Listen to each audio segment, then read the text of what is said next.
యూనిట్స్ని పంపిస్తున్నాడు. అలాగే ఇంకొక 3 వార్షిప్లు ఆల్రెడీ ఇప్పుడు 3 వార్షిప్లు ఉన్నాయి, ఇంకొక 3 కూడా పంపిస్తానని చెప్తున్నారు. సో పెద్ద ఎత్తున అటాక్ చేయాలన్న ప్లాన్లో ఉన్నారు. నిన్న కూడా ఇంటర్నేషనల్ కడ్స్ డే అని అక్కడ వేలాది మంది ఇరాన్లో ఈవెన్ టెహ్రాన్ నుంచి కూడా అనేక వీడియోలు వచ్చాయి. నేను కూడా చాలా వీడియోలు చూశాను. ఆ ప్రదర్శనలు జరుగుతున్నప్పుడే వెనకాల బాంబింగ్స్ జరుగుతున్నాయి. అయినా కూడా ఎవరు చెక్కు చెదరట్లేదు జనం.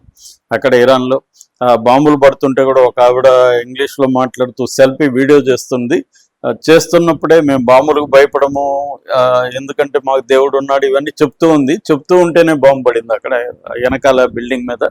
అయినా కూడా ఆమె ఏమీ భయపడలేదు. అలాగే అల్లాహు అక్బర్ అని అరుస్తూ అక్కడ నుంచి చూడండి వెనక బాంబు వేస్తారని చెప్తూనే ఉంది తప్ప ఆమె భయపడి పరిగెత్తడం కానీ ఎవరు కూడా భయపడి పరిగెత్తడం లేదు. ఎందుకంటే వాళ్ళకి అలవాటు అయిపోయింది ఇదంతా.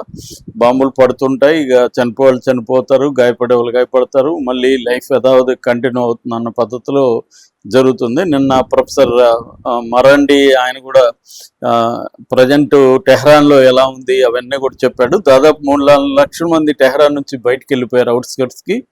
ఇంకా ఉన్న వాళ్ళు కూడా ఎక్కువ మంది ఇళ్లలో ఉన్నారు. ఈయన కూడా ప్రొఫెసర్ మరాండి కూడా వాళ్ళ ఫ్యామిలీని ఎక్కడో సేఫ్ ప్లేస్లో పెట్టేసి ఈయన ఒక్కడే తన ఇంటి దగ్గర ఉంటున్నా అని చెప్తున్నాడు. అప్పుడప్పుడు నేను కారు వేసుకొని తిరుగుతున్నాను వీధులు అని చెప్తున్నాడు. జనం అయితే ఉన్నారు, షాపులు కొన్ని మూసేస్తున్నారు, కొన్ని తెరుస్తున్నాయి, కానీ పెద్ద ఎత్తున లాస్ అయితే జరిగిందని చెప్తున్నారు. ఇప్పటి వరకు 2000 మందికి పైన చనిపోయినట్టుగా, అంటే లెబనాను ఇరాన్ కలిస్తే 2000, ఇక్కడ ఓన్లీ ఇరాన్లో మాత్రం 1500 మంది చనిపోయారని చెప్తున్నారు. సో ఈ నేపథ్యంలో ఈ కర్గ్ ఐలాండ్ అటాక్ అనేది చూడాలి. అట్లాగే నేను ఆయిల్ ఎందుకు కొట్టలేదంటే ట్రంప్ చెప్పింది ఏంటంటే ఇది అతిపెద్ద జోక్గా చెప్పుకోవచ్చు, డీసెన్సీ వల్ల కొట్టలేదన్నాడు.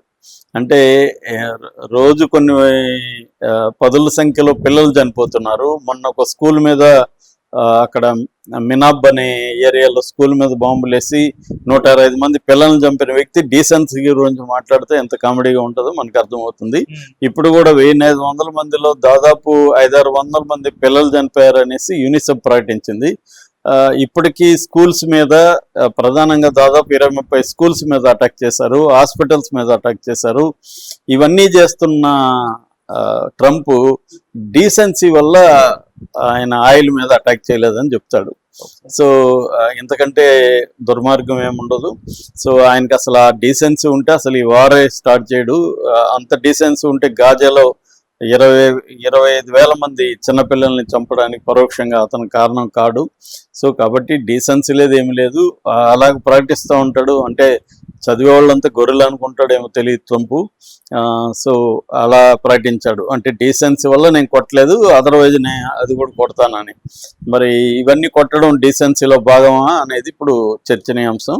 సో ఏదేమైనా దీనివల్ల ఏమవుతుందంటే ఇప్పుడు ప్రధానంగా ఇరాన్ ఎట్లాగో సిద్ధమైపోయింది, వాళ్ళు చనిపోవడానికి సిద్ధమయ్యారు, పోరాటం తప్ప మాకు వేరే మార్గం లేదని వాళ్ళు డిసైడ్ అయిపోయారు.